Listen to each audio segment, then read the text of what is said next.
जय हिंद दोस्तों। उम्मीद है आप सब लोग अच्छे होंगे। आज हम स्टार्ट करते हैं 26 जुलाई 2024 के विजनाइज न्यूज़ को। इस पीडीएफ का ओरिजिनल क्रेडिट विजनाइज को जाता है। चलिए शुरू करते हैं। सबसे पहले हमारी न्यूज़ है एडोलेसेंट्स के ऊपर। तो ये कौन सा ग्रुप होता है जो जिनकी एज 10 से लेकर 19 के बीच में है, वो एडोलेसेंट्स हैं। ओके, तो इंडिया में इनकी क्या इंपॉर्टेंस है, कौन सी ये चैलेंजेस फेस कर रहे हैं, वो सब देखते हैं। सबसे पहले हाईलाइट, तो भाई 10 से 19 के बीच में जो आती है पॉपुलेशन, वो हमारी है कितनी है, अराउंड 250 मिलियन है। तो बहुत ज़्यादा है और ये वर्ल्ड में हाईएस्ट है। एडोलेसेंट का जो मोर्टालिटी रेट है वो गिर गया है, लेस देन 50 हो गया है। शायद ये अभी के लिए कितना चल रहा है, मैंने अभी डेटा देखा था तो 1.7 चल रहा है फीमेल के लिए और तकरीबन 2.1 जितना चल रहा है मेल का। अब ये मोर्टालिटी रेट क्या होता है वो भी देख लेते हैं। साथ ही साथ उनका फर्टिलिटी रेट भी डिक्लाइन हुआ है बाई 83%। ओके, जो भी हो, what is mortality rate and what is fertility rate. तो भाई कोई भी व्यक्ति अपनी चाइल्ड बियरिंग एज के दौरान जितने भी चाइल्ड को बर्थ दे, वो फर्टिलिटी रेट, कोई भी व्यक्ति मतलब वुमन डेफिनेटली, ठीक है, तो वो भी डिक्लाइन हुआ है बाई 83%। और जो मोर्टालिटी रेट मतलब डेथ रेट, जितने भी लोग टोटल मर रहे हैं, डेथ हो रही है जितने लोगों की एज पर पॉपुलेशन, वो मोर्टालिटी रेट है। ठीक है, तो ये भी डिक्लाइन हुआ है और फर्टिलिटी रेट भी डिक्लाइन है, तो ये अच्छे न्यूज़ है। साथ ही साथ यंग पीपल जो अपने सेकेंडरी स्कूल में जा रहे हैं वो डबल हो चुके हैं और कंप्लीट भी कर रहे हैं, तो अब अराउंड 50% हो चुका है, जो कि पहले 22 ही था। ग्रेट। फिर ये राइज हुआ है कि रोड एक्सीडेंट जो होते हैं वो अराउंड 23% राइज हो गया है अंडर एज 18 में। ये बहुत बेकार न्यूज़ है, ऐसा नहीं होना चाहिए। फिर ये बोल रहे हैं कि अगर हम इंटरवेंशन करते हैं ये एज ग्रुप में, तो ये चांसेस है कि हम एन्यूअली 10.1% से ग्रो करेंगे अपनी जीडीपी। It's huge. तो हमें डेफिनेटली ये करना चाहिए, ठीक है, और इसी के बारे में ये रिपोर्ट आई हुई है। ये डेटा आप कहाँ पे काम करोगे, तो इंडिया और उसके जो एडोलेसेंट्स है वो हमें कैसे इम्पॉर्टेंट आ सकते हैं, उसके कोई भी क्वेश्चन आए उसके आप इंट्रो में इसको यूज़ कर सकते हो ये डेटा को। साथ ही साथ मेन में तो यूज़ कर ही सकते हो हमेशा के लिए। चलिए, इशू फेस बाय इशू कौन कौन से, तो हेल्थ, जैसे अभी बढ़ते ज़माने में इंस्टाग्राम फेसबुक के चलते वो आइसोलेट हो जाते हैं फैमिली फ्रेंड से और डिप्रेशन एंजाइटी के फेस करते हैं। एजुकेशन एम्प्लॉयमेंट के चैलेंजेस है हमारे पास, चाइल्ड मैरिज भी है। देखो, चाइल्ड मैरिज डेफिनेटली बहुत कम हो चुकी है इंडिया में, बट फिर भी जितने भी पूरे वर्ल्ड में चाइल्ड मैरिज होती है उसमें से 1 in 3 की ब्राइड इंडिया में है, तो ये बकवास है अभी भी। फिर वायलेंस से इंजरी हो रही है, suicide, self harm, road accident, सब कुछ। इंटरवेंशंस क्या क्या हम कर सकते हैं, सबसे पहले तो जिन एरिया में स्कूल नहीं है उन एरिया में हम स्कूल पहुंचा दें। फिर हम पेडागोगी इम्प्रूव कर दें, जो शुरू से बच्चे सीख रहे हैं उसको हम इम्प्रूव करें। फिर स्कॉलरशिप लेके आएँ, साइबर बुलिंग को हम कम करें। साइबर बुलिंग का आप देखिए कि इवन जब जब मेटा नया नया शुरू हुआ था, फेसबुक वाला मेटा, तो उधर भी वही अपने जो वर्चुअल रियलिटी, उधर भी किसी एक लड़की का रेप हो गया था वर्चुअली। तो हमें कितना ज़रूरत है इसको काम करने की।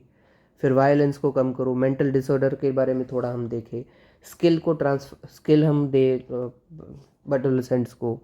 साथ ही साथ गर्ल्स को कोई पेमेंट दे दें अगर वो किसी काम के साथ जुड़े हुए हैं, ताकि उनकी कोई चाइल्ड मैरिज कर्व हम करवा पाएँ। फिर ग्रेजुएटेड लाइसेंस स्कीम है कि जो ग्रेजुएट हो रहे हैं उसी के साथ लाइसेंस भी उन्हें दे दिया जाए, तो इससे इंजरी कम हो। अभी होता क्या है, स्कूल के बच्चे गाड़ियाँ लेके जाते हैं तो चांसेस है high rate of day accidents के। इंडिया ने क्या इनिशिएटिव ले लिए हैं, तो सबसे पहले राष्ट्रीय किशोर स्वास्थ्य कार्यक्रम, नेशनल एजुकेशन पॉलिसी, फिर आयुष्मान भारत स्कीम हम लेके आए जिसके अंदर स्कूल हेल्थ और वेलबींग प्रोग्राम भी एक सब स्कीम है। साथ ही साथ motor vehicle amendment act, national road safety policy, ये सब काम का है। ठीक है, आप यंगस्टर के ऊपर क्वेश्चन आएगा तो भी आप ये लिख सकते हैं, इंडिया यूथ के लिए क्या कर रहा है उधर भी आप ये सब लिख सकते हैं। ये हमारे इश्यूज़ हैं, ये हम क्या इंटरवेंशन कर सकते हैं वो है, और क्या ये कर दिया है, पूरा का पूरा आंसर हमें मिल रहा है लिखा हुआ। ये डेटा आप कहीं पे याद रख सकते हो तो रखो, बाकी इतना काम का नहीं। ये काम का है, ये 2 पॉइंट, एक ये जीडीपी वाला, साथ ही साथ ये इतनी हमारी पॉपुलेशन लार्जेस्ट है वो आपको पता है, और ये मॉर्टालिटी वाला याद रख लीजिए। वैसे तो सब कुछ काम आ सकता है। चलिए नेक्स्ट, कॉन्स्टिट्यूशनल बेंच के बारे में बात भूल गई। तो सबसे पहले यही देख लेते हैं कि कॉन्स्टिट्यूशनल बेंच होती क्या है। तो देखो, सुप्रीम कोर्ट में बहुत सारे जजेस बैठते हैं, राइट, हमने बहुत बार वो देखा भी है। उसमें से जो जजेस, कभी कभी क्या होता है, कोई 2 जज अपना जजमेंट देते हैं, कभी कभी 3, 5, 7, 9, 13। तो जो भी जजमेंट में 5 से ज़्यादा लोग हों, ठीक है, यानी कॉन्स्टिट्यूशनल कोई भी जजमेंट देना होगा उसमें 5 से ज़्यादा जजेस की रिक्वायरमेंट होगी। तो 5 या फिर 5 से प्लस हो, वो होगी कॉन्स्टिट्यूशनल बेंच। ये रिक्वायरमेंट है, मिनिमम 5 तो होने ही चाहिए, ठीक है। अब ये कौन कौन से केसेस में बैठते हैं भाई कि मिनिमम एटलीस्ट 5 होंगे? तो कोई भी हमारी कॉन्स्टिट्यूशन के रिलेटेड बात हो कि भाई ये कॉन्स्टिट्यूशन को इंटरप्रेट करने का हो, या फिर कोई लॉ की वैलिडिटी चेक करनी हो, सेंटर या स्टेट के बीच में डिस्प्यूट हो, प्रेसिडेंट के रिलेटेड उन्हें एडवाइस चाहिए हो। प्रेसिडेंट आर्टिकल 143 के अंदर एडवाइस लेते हैं सुप्रीम कोर्ट से। तो इन सब में हमारी कॉन्स्टिट्यूशनल बेंच होना रिक्वायर्ड है, इससे कम नहीं चलता है। ओके, चलिए, अब ये कॉन्स्टिट्यूशन बेंच को कौन फॉर्म करता है?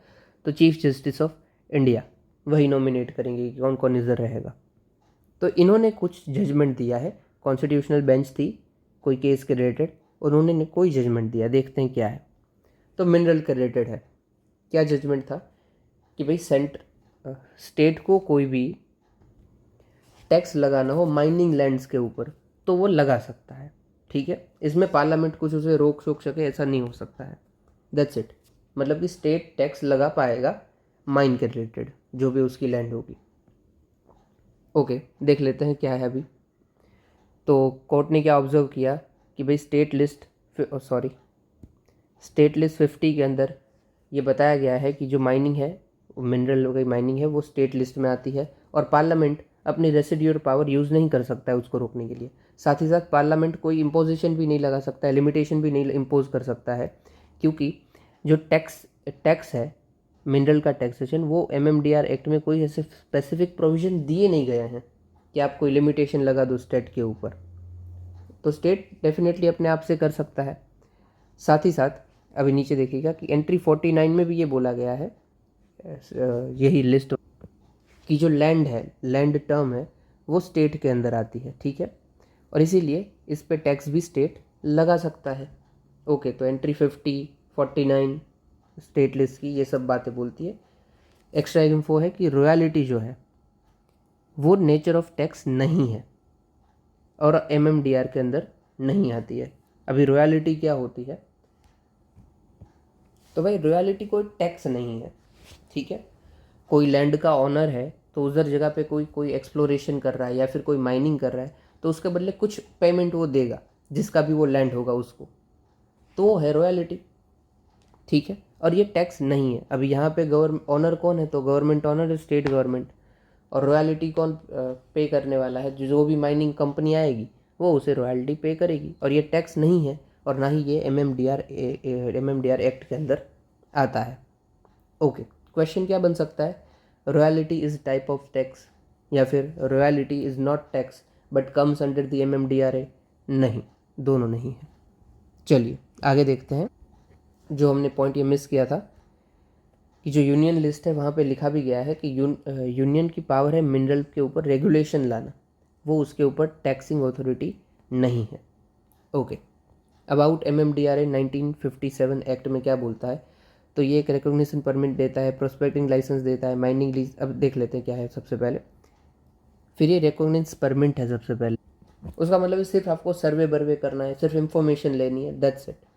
फिर प्रोस्पेक्टिंग आता है, यहाँ पे आपको एक्सप्लोर करना है मिनरल और प्रूव करना है कि यहाँ पे डिपॉजिट है मिनरल के।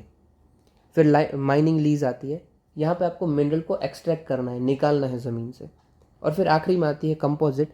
कंपोजिट में सब कुछ आ जाता है कि आप सर्वे भी कर सकते हो, एक्सप्लोर भी कर सकते हो और माइनिंग भी कर सकते हो। ओके, अभी MMDR अमेंडमेंट जो हुआ था 2023 में, वो क्या था? तो इसमें सेंट्रल गवर्नमेंट को एक्सक्लूसिवली ऑक्शन करने के राइट मिल गए थे कि कोई भी आपको लैंड ऑक्शन करना है तो आप ऑक्शन कीजिए। हालांकि जो उसका कंपोजिट लाइसेंस है वो हमेशा स्टेट गवर्नमेंट ही दे पाएगी। तो ऑक्शन कर सकती है central government, but license state government ही देगी। और हमने एटॉमिक मिनरल से जैसे कि लिथियम, बेरिलियम, टाइटेनियम, उन सबको एटॉमिक मिनरल लिस्ट से रिमूव कर दिया था। इंडिया में एटॉमिक मिनरल लिस्ट में 12 मिनरल आते हैं, अभी नहीं आते, 12 मिनरल आते थे, उसमें से हमने 6 हटा दिए और 6 बचे हुए हैं। ये पुरानी लिस्ट है, ये जो मैंने इधर बताई गई है, तो उसको याद मत रखना, हटा दो, ऐसे ही मैंने लिख दी। ओके, चलिए आगे बढ़ते हैं। अभी के लिए 6 हैं, 6 हमने हटा दिए हैं। ओके, फिर है यूनियन बजट के बारे में बात। तो यूनियन बजट में बोला है कि हम वेंचर कैपिटल के लिए 1000 करोड़ तक का फंड प्रपोज करेंगे, रखेंगे स्पेस सेक्टर के लिए जो काम करेगा। सबसे पहले हम स्पेस सेक्टर की बात है तो स्पेस सेक्टर देख लेते हैं क्या है। तो इंडिया का जो स्पेस सेक्टर है वो ग्लोबली सिर्फ 2% का शेयर रखता है। तो अगर ग्लोबली 100 रुपीज़ स्पेस सेक्टर में जा रहे हैं और कामकाज चल रहा है तो उसमें से हमारा सिर्फ 2 रुपया ही जा रहा है, तो बहुत कम है, हमें और बढ़ाना चाहिए। आगे स्पेस स्टार्टअप जितने भी हैं वो अभी इंक्रीज़ हो रहे हैं। 2022 में सिर्फ एक स्पेस स्टार्टअप था जो कि 24 में 200 हो गया है, बहुत अच्छी बात है।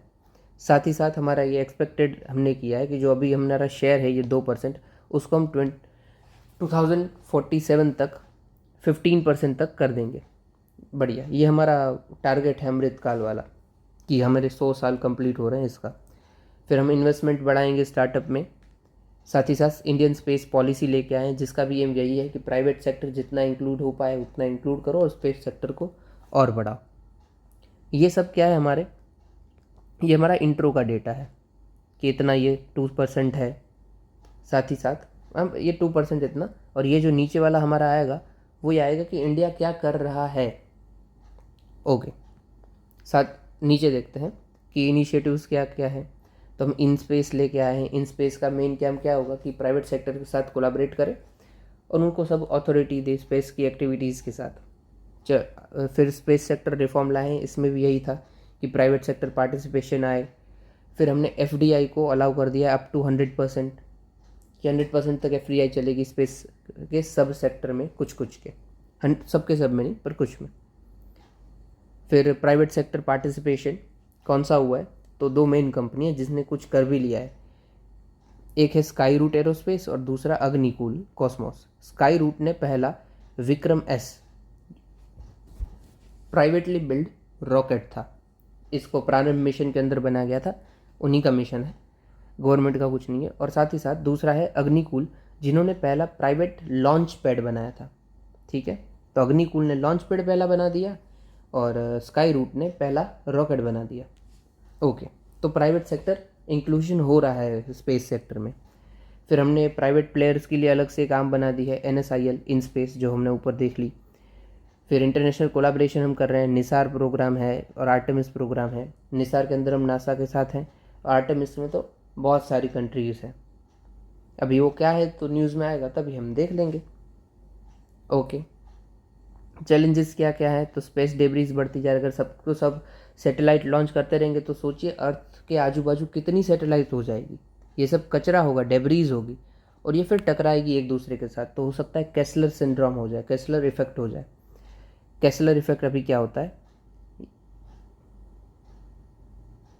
केसलर इफेक्ट, अगर बहुत सारी सैटेलाइट है तो हो सकता है एक टकराए इसके साथ, फिर आगे बढ़ते हुए अगर ये टकराएगी तो दूसरी भी उसके पीछे ही आ रही होगी, वो भी टकराएगी, तीसरी उसके पीछे टकराएगी, ऐसे सब कुछ कोलैप्स हो सकता है, पॉसिबल है, मतलब काफ़ी कुछ कोलैप्स हो जाए, तो ये है केसलर इफेक्ट। ओके, फिर ग्रोइंग मिलिटराइजेशन हो रहा है स्पेस में। अभी कुछ कुछ कंट्रीज़ क्या रहती है कि दूसरे कंट्री की स्पेस सैटेलाइट ही तोड़ दो, रॉकेट मिसाइल छोड़ेंगे और सैटेलाइट ही छोड़ देंगे, तो ये मिलिटराइजेशन ऑफ स्पेस है।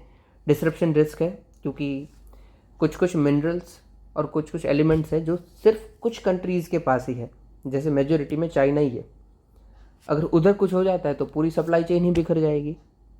फिर absence of substantial domestic investor pool है कि हमारे पास डोमेस्टिक इन्वेस्टर इतने नहीं है जो कि स्पेस सेक्टर में इन्वेस्ट करना चाहते हो।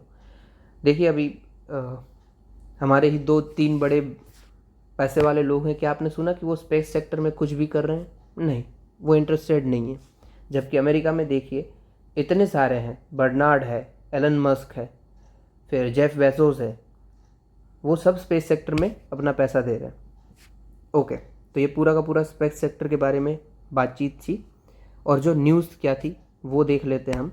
तो हमने वेंचर कैपिटल फंड को 1000 करोड़ तक किया है। अभी वेंचर कैपिटल फंड क्या होता है, तो कोई भी स्टार्टअप के अर्ली एज में हम कोई पैसा देते हैं लॉन्ग टर्म के लिए, वो वेंचर कैपिटल फंड है। स्टार्टअप को थोड़ा सा बूस्ट मिल जाता है, उससे फंडिंग मिल जाती है। Okay, that's it. आगे बढ़ते हैं। Discovery of lithium resources in Mandya and Yadagiri district, Karnataka. आपको पता होगा शायद कि लिथियम हमें पहले भी मिल चुका है जम्मू कश्मीर के एरिया में, फिर राजस्थान के एरिया में, और अभी हमें कर्नाटका में से मिला है। और इसी के साथ इंडिया के reserves all around 6 million metric ton हो जाते हैं। मेट्रिक टन नहीं, सॉरी, मिलियन टन हो जाती है, मेट्रिक बहुत बढ़ जाएगा, 6 मिलियन टन हो जाते हैं। ओके, क्या फ़ायदा होगा इससे? सबसे पहले हमारी डिपेंडेंसी कम हो जाएगी इंपोर्ट की, सबसे जगह चाइना और हांगकांग से आती होती है। फिर सेल्फ सफिशिएंसी आ जाएगी एनर्जी में, क्योंकि जो ग्रीन ट्रांजिशन हम कर रहे हैं, इलेक्ट्रॉनिक व्हीकल लेके आ रहे हैं, उसका मेन कंपोनेंट क्या है उसकी बैटरी का, तो लिथियम बैटरी ही होती है वो सब। फिर इंडस्ट्रियल डेवलपमेंट हमारा होगा, यहाँ पे वही लिखा है, व्हीकल एंड ऑटोमोबाइल इंडस्ट्री। अभी लिथियम क्या है, तो लिथियम सॉफ्ट होता है, जो मटेरियल है, सिल्वरली वाइट अल्कलाइट टॉक्सिक मेटल है, और लोवेस्ट डेंसिटी है ऑल मेटल में। इससे ज़्यादा डेंसिटी किसी की भी लो नहीं होती है। ओके, फिर ये critical and strategic mineral identify हुआ है अंडर MMDRA एक्ट 2023। ऊपर ही हमने यही एक्ट देखा है, ठीक है। क्रिटिकल और स्ट्रेटेजिक मिनरल है, इसके लिस्ट भी कभी आएगी तो हम देख लेंगे। आगे, कहाँ यूज़ होता है लिथियम, तो बैटरी में यूज़ होता है, ये तो हमें पता ही है। फिर अलॉय में, अलॉय मतलब जो मेटल होता है उसकी स्ट्रेंथ हम इम्प्रूव कर देते हैं। अभी गाड़ी में ही अलॉय व्हील आते हैं। अलॉय होता क्या है, तो एल्यूमिनियम के साथ हम कुछ और एलिमेंट्स भी मिक्स करते हैं, जैसे मैग्नीशियम कर दिया, कुछ जगह पे निकल भी हो जाता है और लिथियम भी हो जाता है। और इंडस्ट्रियल यूज़ भी होता है इसका, कि इंडस्ट्रियल ड्राइंग सिस्टम में हम यूज़ करते हैं, कंडीशनिंग में यूज़ करते हैं, और ग्लास सिरामिक्स में भी लिथियम का यूज़ होता है। ओके, स्टेप्स टेकन क्या है इंडिया के? काबिल खनिज विदेश इंडिया लिमिटेड, यहाँ पे हम मिनरल को किसी और कंट्री में जाके एक्सप्लोर करते हैं और माइन करते हैं। इनका काम ही यही है। काबिल एक बॉडी है हमने बनाई हुई, जिसका काम यही है, एक्सप्लोर और माइनिंग करना विदेश में जाकर। फिर हमने जियोलॉजिकल सर्वे ऑफ इंडिया बनाया है, जिसका मेन काम होता है एक्सप्लोर करना लिथियम रिजर्व को, सिर्फ लिथियम को नहीं, हर एक रिजर्व को। यहाँ पे लिथियम के बारे में लिखा हुआ है, इसलिए लिथियम। फिर हमने ऑस्ट्रेलिया के साथ पार्टनरशिप का साइन की है, critical mineral investment partnership, same इसमें भी दूसरे मिनरल भी आते हैं। आगे हमने यूएस के साथ साइन की है मिनरल सिक्योरिटी पार्टनरशिप, इसमें भी और भी मिनरल आते हैं, लिथियम भी एक पार्ट है। ओके, हमने सब कुछ देख लिया लिथियम के बारे में। अभी छोटी सी यहाँ पे इन्फो देख लेते हैं। तो ये जो बोलीविया, अर्जेंटीना और चिले है, ABC, अर्जेंटीना, बोलीविया, चिले, इसको लिथियम ट्राइंगल बुलाते हैं, क्योंकि ये कंट्रीज़ मिलके वर्ल्ड का सबसे लार्जेस्ट लिथियम रिजर्व रखती है। ABC lithium triangle. ओके, देखो रिजर्व इसके पास है, बट सबसे ज़्यादा लिथियम सप्लाई कहाँ से आती है जो हम यूज़ करते हैं, तो वो आती है चाइना से। क्यों? क्योंकि चाइना प्रोडक्ट रिजर्व भले ही उतना नहीं है, बट प्रोडक्शन बहुत अच्छा करता है, उसका यूज़ बहुत अच्छा करता है। और यहाँ पे ABC में इतनी प्रोडक्शन फैसिलिटीज़ अवेलेबल नहीं है जो कि चाइना के पास है, क्योंकि चाइना वाले लोग एनवायरनमेंट का कुछ इतना देखते वेखते हैं नहीं, और वो सबको लाइसेंस ऐसे ही दे देते हैं। हमारी एक फ्रेंड है जिन्होंने इंडिया में पहले एक मैन्युफैक्चरिंग प्लांट शुरू किया था, और वो कर ही नहीं पाए। थोड़े टाइम में उन्हें बंद करना पड़ा, क्योंकि इतने सारे क्लियरेंस लेने थे, इतने सारे सर्टिफिकेट्स लेने थे, कि वो धीरे धीरे करके इतना खर्चा बढ़ जा रहा था इसमें ही, कि उन्हें बंद करना पड़ा ये प्लांट। फिर उन्होंने ही अपनी एक सब्सिडरी चाइना में शुरू की, जहाँ पे उनको कोई भी लाइसेंसिंग की ज़रूरत ही नहीं पड़ी, सब्सिडरी थी, वहाँ के लोगों ने शुरू की थी। इससे फ़र्क पड़ता है सिर्फ लाइसेंसिंग से, कैसे एक इंडस्ट्री दूसरे कंट्रीज़ में शिफ्ट हो जाती है। चलिए आगे देखते हैं। Next news, UNESCO release sports and gender equality game plan. देखो शायद हमें ये हाईलाइट नहीं होता हो, पर जितने भी ओलंपिक्स में हमारे एथलीट जा रहे हैं उसमें भी इनइक्वलिटी है। ज़्यादातर मेल डोमिनेट करते हैं, लेडीज़ बहुत कम है वहाँ पे, फीमेल बहुत कम है। ऑब्जर्वेशन क्यों है कि ऐसा क्यों हो रहा है? तो सबसे पहले सेक्सुअल अब्यूज़, कि 21% वुमेन जो एथलीट है, मैन भी है इसमें 11%, उन्होंने ये एडमिट किया है कि ड्यूरिंग चाइल्ड एज उनका अब्यूज़ हुआ है। फिर हाई ड्रॉप आउट है स्पोर्ट्स के अंदर, तो 49% वीमेन ड्रॉप आउट कर देती है, क्योंकि एक तो पैसा ही कम मिलता है, साथ ही साथ जो सेफ्टी कंसर्न्स है वो है ही है। ओके। फिर इनइक्वल और नेगेटिव बॉडी इमेज, देखो ये काम का है, क्योंकि यह एथलीट की ज़्यादातर बॉडी बन जाती है, मस्कुलिन हो जाती है बॉडी, तो इसको भी एक नेगेटिव सेंस से देखा जाता है कई जगह पे। आगे इनइक्वलिटी है प्रोफेशनल स्पोर्ट्स में भी। ये लिस्ट है कि हम वर्ल्ड की लिस्ट निकाले, जो हाईएस्ट पेड एथलीट है उसमें एक भी वुमेन नहीं है। 50 हाईएस्ट पेड एथलीट में एक भी वुमेन नहीं है। फिर लैक ऑफ वुमेन लीडरशिप है। अगर कोई लीडर होता है ना किसी भी जगह, तो वो इंस्पायर करता है, और यहाँ पे लीडरशिप ही कम है। जैसे कि ये डेटा है कि सिर्फ 30% वर्ल्ड लार्जेस्ट स्पोर्ट्स फेडरेशन है जहाँ पे चेयर वुमन है। ओके। इंडिया में शायद अभी तक कोई नहीं रहा है जब तक मुझे ध्यान है। चलिए सजेशन क्या है, तो हमें सबसे पहले एटीट्यूड चेंज करना पड़ेगा, और रूट कोज को आइडेंटिफाई करना पड़ेगा, और उसको एड्रेस भी करना पड़ेगा। साथ ही साथ champion gender equality in sports leadership, governance, decision making, उसको भी अच्छा करो, डेवलप कैपेसिटी करो, इंफ्रास्ट्रक्चर और अच्छा बनाओ, आप बजट थोड़ा और लेके आओ, और एंड करो सारे जेंडर बेस्ड वायलेंस को। जनरल टॉपिक है, जनरल बताया हुआ सब कुछ। इनिशिएटिव क्या इंडिया लेके आ चुका है, तो हमारी खेलो इंडिया स्कीम चलती है, उसके अंदर एक सब कंपोनेंट है स्पोर्ट्स फॉर वुमेन, जो पर्टिकुलर इसी की बात करता है। फिर एक अस्मिता है जिसमें अचीविंग, जिसका फुल फॉर्म है achieving sports milestone by inspiring women through action portal. इसमें वुमेन एथलीट को ही आइडेंटिफाई करते हैं और थोड़ा सपोर्ट देते हैं। फिर खेलो इंडिया 10 का दम, सेम स्पोर्ट्स कंपटीशन कंडक्ट करते हैं इंटरनेशनल वुमेन डे को, और इसमें से जो अच्छा खेलेगा उसको हम और आगे लेके जाएंगे। ओके। कुछ खास नहीं है इसके अंदर, बट हाँ आप डेटा यूज़ कर सकते हो कहीं पे भी अगर आपको करना हो तो। बाकी ये जो जनरल पॉइंट है वो तो आपको ऐसे ही आ जाएगा धीरे धीरे, आप आंसर राइटिंग जब प्रैक्टिस स्टार्ट करोगे तब ऑटोमेटिकली। बहुत जनरल बात है ये सब। फिर experts call for recognition of aquatic deoxygenation, okay, as a new planetary boundary. सबसे पहले ये न्यू प्लानिटरी बाउंड्री जो बोला है उसको देख लेते हैं क्या है। चलिए,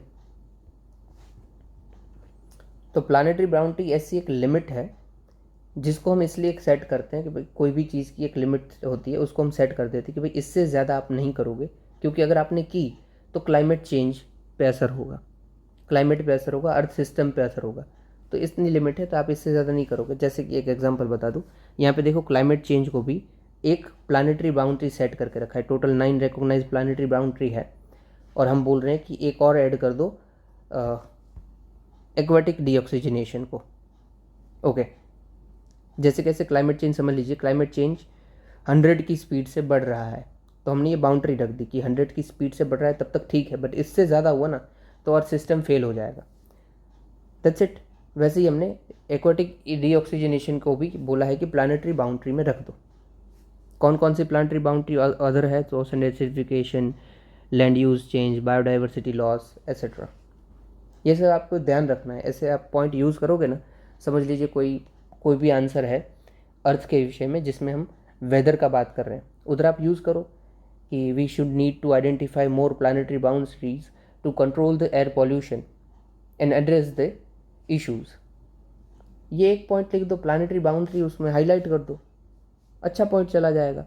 वैसे बहुत जनरल होगा बट अच्छा पॉइंट होगा। चलिए आगे देखते हैं। अभी एक्वाटिक डीऑक्सीजनेशन क्या है, तो ओशन में, लेक में या फिर रिजर्वर में कहीं पे भी ऑक्सीजन का कंटेंट कम हो जाना, मतलब उसको डिक्लाइन हो जाना, वो है aquatic deoxygenation. That's it. English में overall decline in oxygen content in oceanic and coastal water. That's it. अब ये किसकी वजह से हो सकता है, या तो देखो ऑक्सीजन का आना ही कम हो जाए, ऑक्सीजन का रिप्लेनिशमेंट कम हो जाए, या फिर जो ऑक्सीजन का कंजप्शन हो वो बहुत ज़्यादा हो जाए। इन शॉर्ट ये डिमांड और सप्लाई मैच नहीं करेगी, तो एक्वाटिक डीऑक्सीजनेशन हो जाएगा। अभी इसका स्टेटस क्या है, तो अब तक 2% ऑफ ओशन जो है वो डीऑक्सीजनेट हो चुका है। 500 लोएस्ट ऑक्सीजन साइट आइडेंटिफाई हो चुकी है। लेक्स और रिजर्वर में भी हमें देखने को मिल रहा है, तो जैसे लेक में 5.5% और रिजर्वर में 18.6% डीऑक्सीजनेट हो चुके हैं 1960 से 1980 से रिस्पेक्टिवली। रीज़न क्या क्या है, तो ग्लोबल वार्मिंग हो रही है। अभी देखो ग्लोबल वार्मिंग से कैसे होता है, तो जितना पानी गर्म होता है ना उतना ही उसका ऑक्सीजन रिटेंशन कैपेसिटी कम हो जाता है, क्योंकि सब इवापोरेट हो रहा है ना, तो ये भी कम हो जाएगा। इसीलिए अगर पानी गर्म होता जा रहा है तो ऑक्सीजन जो होगा वो भी डीप ओशन तक पहुंच ही नहीं पाएगा। ओके, फिर यूट्रोफिकेशन हो रहा है। यूट्रोफिकेशन मतलब क्या होता है, ये कोई लेक है, अब इस लेक के ऊपर एल्गे आती है। अब ये एल्गे अगर बढ़ती जाए, ब्लूम हो जाए ऐसे ऐसे ऐसे ऐसे, तो अभी क्या होगा, जो रेज आ रही होगी सन रेज वो यहाँ तक ही रह जाएगी और यहाँ पे ही फोटोसिंथेसिस ज़्यादा होता जाएगा। अंदर तक ऑक्सीजन को भी ये पहुँचने देंगे। यहाँ पे जो एटमॉस्फेयर में भी ऑक्सीजन होगा वो यहीं पे ले लेंगी, जो भी एल्गे होगी वो इसी को कंज्यूम कर लेगी, नीचे तक ऑक्सीजन पहुँचने नहीं देंगी। ठीक है, तो ये है यूट्रोफिकेशन, कि एल्गे इतनी मात्रा में बढ़ जाती है कि नीचे तक वो ऑक्सीजन को पहुँचने भी ना दे। तो न्यूट्रिएंट ओवर ये एक second, nutrient over enrichment from anthropogenic sources agriculture leads to algal bloom, increase consumption of oxygen, ये मैंने बता दिया। साथ ही साथ इसमें नीचे सनलाइट भी कम पहुंचेगी। ओके, इम्पैक्ट ऑफ इकोसिस्टम क्या हो जाएगा, अगर ऐसा लगातार होता जा रहा है डीऑक्सीजनेशन, तो क्या हो जाएगा, डेड जोन क्रिएट हो जाएंगे ओशन के अंदर। डेड जोन मतलब अगर ऑक्सीजन ही नहीं पहुंचेगा तो वहाँ पे लोग मर जाएंगे, लोग उतनी उसकी जो स्पीशीज़ है एक्वाटिक स्पीशीज़ वो मर जाएगी। ओके, तो ये हाइपोक्सिया इफेक्ट हो जाएगा। हाइपोक्सिया इफेक्ट क्या होता है कि एक चीज़ होने से, मतलब स्पीशीज़ अगर मर रही है, फिशरीज मर रही है, तो उसकी वजह से और कितना इफेक्ट हो सकता है, दैट्स इट हाइपोक्सिया इफेक्ट, कि एक चीज़ होने से दूसरी कितनी इम्पैक्ट होगी। जैसे एग्जांपल लेते हैं कि एक छोटी फिश मर गई, तो अगेन जो उसको प्रेडेटर होगा उसको भी दिक्कत हो जाएगी सर्वाइव के लिए, वो भी मर जाएगा। फिर अगेन ह्यूमंस को भी दिक्कत होगा, क्योंकि ह्यूमंस ही फिश को कैच करते हैं, तो वो भी लॉस हो जाएगा। और इससे पूरी की पूरी हमारी जो साइकिल है, वेब है, वो पूरी ख़राब हो सकती है। फिर हैबिटेट कंप्रेशन होगा, कि हैबिटेट उनका कम होता जाएगा, राइट। पूरे इतने एरिया में अगर होता था पूरे को पूरे, अभी इतने एरिया में ही होगा। फिर अफेक्ट अर्थ क्लाइमेट पे अफेक्ट होगा of course. Changes in marine food web भी होगा ऑफकोर्स। और ओशन एसिडिफिकेशन भी हो सकता है। ओशन एसिडिफिकेशन मतलब हर एक चीज़ की एक पीएच वैल्यू होती है, किसी की भी पीएच वैल्यू 7 से कम है तो वो एसिडिक हो जाएगा, और ऐसे ही ओशन भी एसिडिफाई हो सकता है। ओके, और ओशन एसिडिफाई होगा तो पूरे के पूरे ऑर्गेनिज्म उधर ख़त्म हो जाएंगे। चलिए आगे देखते हैं। Climate finance action fund, short news है अभी सारी की सारी, ये इतना काम का है नहीं, फिर भी देख लेते हैं कि अज़रबैजान ने लॉन्च किया है ये CFAF COP29 में एक फ़ंड के थे जो क्लाइमेट के लिए फंडिंग करेगा। किस में फ़ंड करेगा, तो climate project in developing countries, ताकि वो अपने NDC target national determined contribution met कर पाए, और जो टेम्परेचर बढ़ने की कंडीशन उसको 1.5 तक सेल्सियस तक कम कर पाए। ओके, बकवास है, छोड़ो। इन शॉर्ट बोलना यही है कि क्लाइमेट चेंज के लिए डेवलपिंग कंट्रीज जो भी काम करती है उस प्रोजेक्ट को हम फंड करेंगे, दैट्स इट, ताकि वो नेशनली डिटरमाइंड कंट्रीब्यूशन मेट कर पाए। अब ये NDC क्या है, हाँ अगर ये आपको नहीं पता NDC क्या है, तो NDC मतलब हर एक देश ने क्लाइमेट चेंज के लिए वो क्या कर रहे हैं उसके टारगेट बनाए हुए हैं कि हमारा कंट्रीब्यूशन क्या रहेगा, वो है NDC। इंडिया ने भी टारगेट बनाया ना, जैसे एक दो टारगेट मैं बताता हूँ कि 2070 तक हम नेट ज़ीरो करेंगे, फिर 45% तक हमारी कार्बन इंटेंसिटी है GDP की उसको हम कम करेंगे, 500 गीगावाट हम रिन्यूएबल एनर्जी लेके आएंगे, फिर 50% अपनी जो एनर्जी रिक्वायरमेंट होगी वो हम रिन्यूएबल एनर्जी के थ्रू फुलफ़िल करेंगे, एंड आखिरी है हम 1 बिलियन कार्बन रिमूव करेंगे। ये 5 है हमारे इंडिया के, और ये 5 ही 5 हमारे NDC है, नेशनली डिटरमाइंड कंट्रीब्यूशन, जिसको हमने पंचामृत नाम दिया है, पंचामृत। ओके, वैसे हर एक देश के हैं NDC। आगे वाइट कैटेगरी सेक्टर, तो वाइट कैटेगरी सेक्टर क्या होता है, तो ये ऐसे सेक्टर है जो कि नॉन पॉल्यूटिंग है, जो कि पॉल्यूशन नहीं करते हैं, और ये रिकॉग्नाइज है as per CPCB, central pollution control board. Okay, that's it. तो ये ऐसा सेक्टर है। रिसेंटली बोला क्या है कि जो भी वाइड सेक्टर है ना, अभी उनको पहले प्रायर परमिशन लेने की ज़रूरत नहीं है अपने स्टेट पॉल्यूशन कंट्रोल बोर्ड की। हालांकि परमिशन भले ही ना ले, बट उन्हें सेल्फ डिक्लेरेशन ज़रूर देनी है, इन्फॉर्म ज़रूर करना है कि भाई हम इंडस्ट्री शुरू किए हैं, ये वो नॉर्मल बात है। और किसके अकॉर्डिंग नहीं लेने की ज़रूरत है, तो एयर एक्ट और वाटर एक्ट 1974 और एयर एक्ट 1981। ओके, अब ये परमिशन का ऑफिशियली क्या नाम होता है, तो consent to establish and consent to operate. Okay, बस ध्यान क्या आपको रखना है कि परमिशन लेने की ज़रूरत नहीं है वाइट कैटेगरी सेक्टर्स को, बट इन्फॉर्म करना होता है। आगे तो हमारा एक साइबर सेंटर था, Indian cyber crime coordination centre, उसको अभी मिनिस्ट्री ऑफ होम अफेयर्स के साथ जोड़ दिया गया है, उसकी एक अटैच ऑफिस बना दिया गया है। देखो पहले भी ये एक ऑफिस अटैच ही थी, जिसका नाम centre cyber and information security, उसका ही एक डिवीज़न था, उसी के साथ चल रहा था, उसका एक सब डिवीज़न था। अब उसको जोड़ दिया गया है वापस।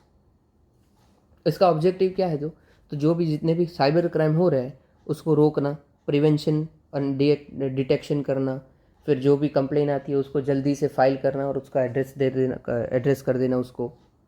और इसके वर्टिकल्स क्या क्या है, तो इसके कौन से कंपोनेंट है इसके, तो national cyber crime reporting portal है, थ्रेट एनालिसिस यूनिट है, और रिसर्च एंड इनोवेशन सेंटर है।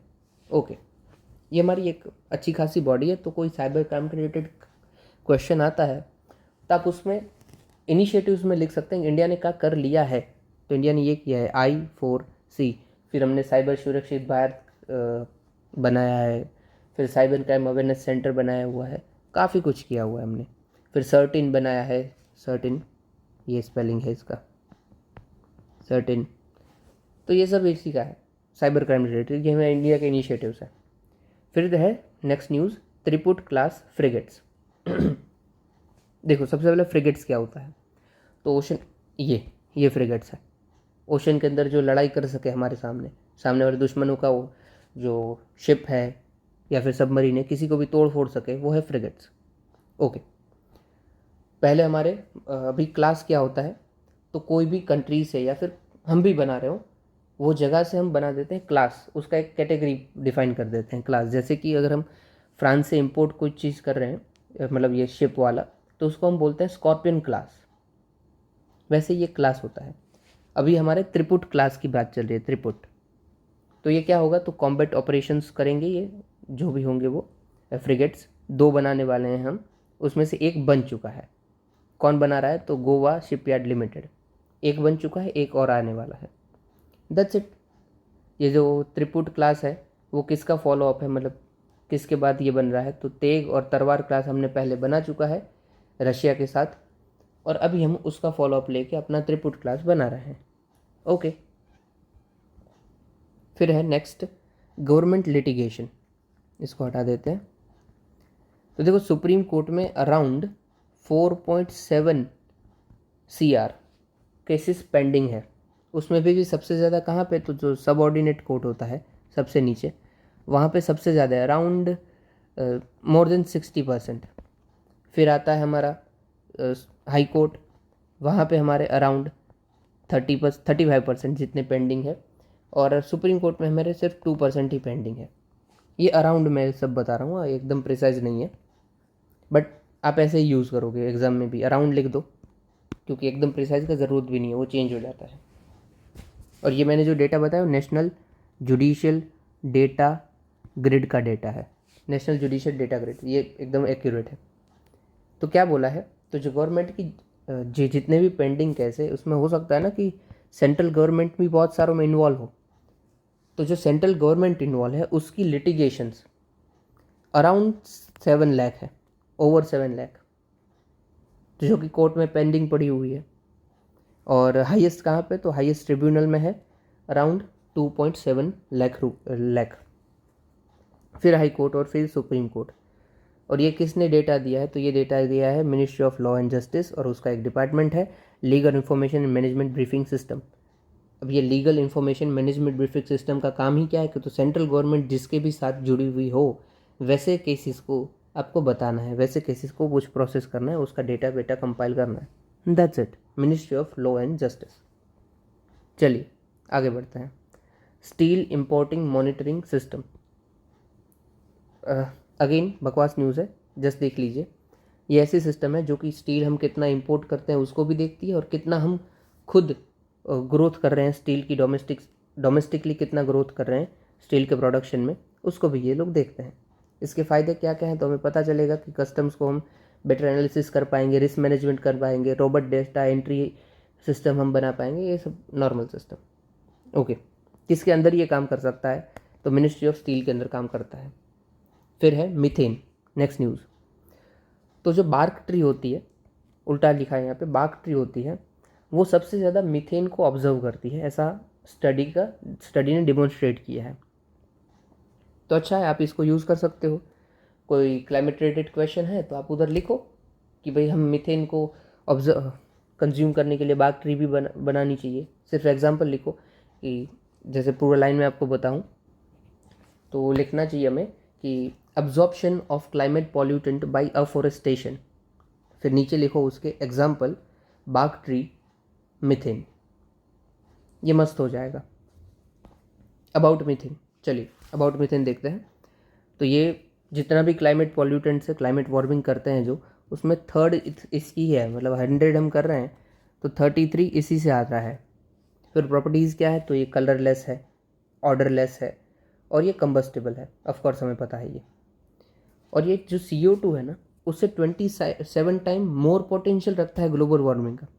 यानी कि अगर CO2 से 100 वार्मिंग हो रही है तो जो इससे है उससे 2700 वार्मिंग होगी। तो कार्बन डाइऑक्साइड से 27 गुना ज़्यादा खतरनाक है वार्मिंग के लिए। तो हम इसके बारे में इतना बात क्यों नहीं करते, क्योंकि इसका लाइफ स्पैन जो है वो छोटा है। समझ लीजिए कार्बन डाइऑक्साइड 1 साल तक जीता है तो ये भाई 6 महीने तक ही जीता है, छोटा है ये। ऐसे ही एग्जाम्पल के, मुझे याद नहीं है एक्चुअली में कितना है और क्यों, चलिए, और ये काम का भी नहीं है इतना। आगे, primary resource agriculture, wetland, energy sector, making chemical, fuel, natural gas, okay आपको सब पता है ये। इमिशन सेक्टर, अभी एग्रीकल्चर कैसे आपको लगेगा, तो एग्रीकल्चर में सबसे ज़्यादा हम यूज़ करते हैं लाइफ स्टॉक्स को भी। तो लाइफ स्टॉक्स होते हैं वो एक one of the main reason है कि मीथेन का उधर इमिशन होता है। और agriculture is highest emitter of methane, ये ध्यान रखना आप। ये हार्ड, ये अगर आता है उधर स्टेटमेंट तो हम डेफिनेटली मना ही करेंगे कि नहीं नहीं, बट हाँ है ऐसा। फिर आखिरी एक्सरसाइज खान क्वेस्ट। तो जो मंगोलिया है वहाँ पे ये मल्टी नेशनल एक्सरसाइज हो रही है, मिलिट्री की एक्सरसाइज। इसमें बहुत सारे देश पार्टिसिपेट कर रहे हैं, वन ऑफ द देश इंडिया है। चलिए अभी आखिरी न्यूज़ है चंद्रशेखर आज़ाद की, आउटस्टैंडिंग पर्सनालिटी। अगर आप नहीं जानते तो ये अफसोस की बात है। चलिए, चंद्रशेखर आज़ाद, इनका असली नाम सबसे पहले तो क्या था, तो ये चंद्रशेखर तिवारी थे, ब्राह्मण फैमिली से। फिर इन्होंने अपने आप को टाइटल दिया था, डिक्लेयर्ड हिमसेल्फ एज आज़ाद, फ्री। ये क्या बताते थे कि मैं आज़ाद हूँ, मेरे पापा का नाम स्वतंत्र है और जो जेल है वो मेरा घर है। भाई वेलौर था इतना इन्होंने नॉन कॉपरेशन मूवमेंट में एज ऑफ 15 पार्टिसिपेट कर दिया था, मतलब बचपन से ही रेडी थे स्वतंत्रता के लिए। फिर उन्होंने HRA ज्वाइन किया था अराउंड 26 में, 1926 में। फिर टेक रिवेंज, लाला लाजपत राय को जब लाठी से मार दिया जाता है तो उनका रिवेंज लेने के लिए वो रेडी हो जाते हैं और फिर बवाल मचा देते हैं। क्या क्या इन लोगों ने किया है, तो काकोरी ट्रेन रॉबरी में ये शामिल थे। फिर जॉन सॉन्डर्स को जो मारा था लाहौर में, उन्होंने भी ये शामिल थे। फिर वाइसरॉय, ये यहाँ पे लिखा है वाइसरॉय, ये वाइसरॉय थे अपने इरविन के ऊपर जो अटैक होता है वो भी इन उसमें भी ये शामिल थे। और फिर HRA को, हिंदुस्तान रिपब्लिकन एसोसिएशन को HSRA, सोशलिस्ट रिपब्लिकन एसोसिएशन, इन्होंने ही रिकॉग्नाइज करने की एडवाइस दी थी। ओके, और आखिरी न्यूज़, आखिरी एक लाइन कि इनकी जब इनका सामना क्या होता है, एक पार्क होता है वहाँ पे ये अंग्रेज़ के साथ फंस जाते हैं, तो वो आखिरी गोली होता है अपने आप को खुद मार लेते हैं। और फिर डायलॉग भी है उनका कि भाई मैं आज़ाद था और आज़ाद ही रहूँगा, इसीलिए ये फेमस है। So that's it for this today. और कुछ हो तो मुझे आप बताइएगा। शुक्रिया सुनने के लिए। जय हिंद।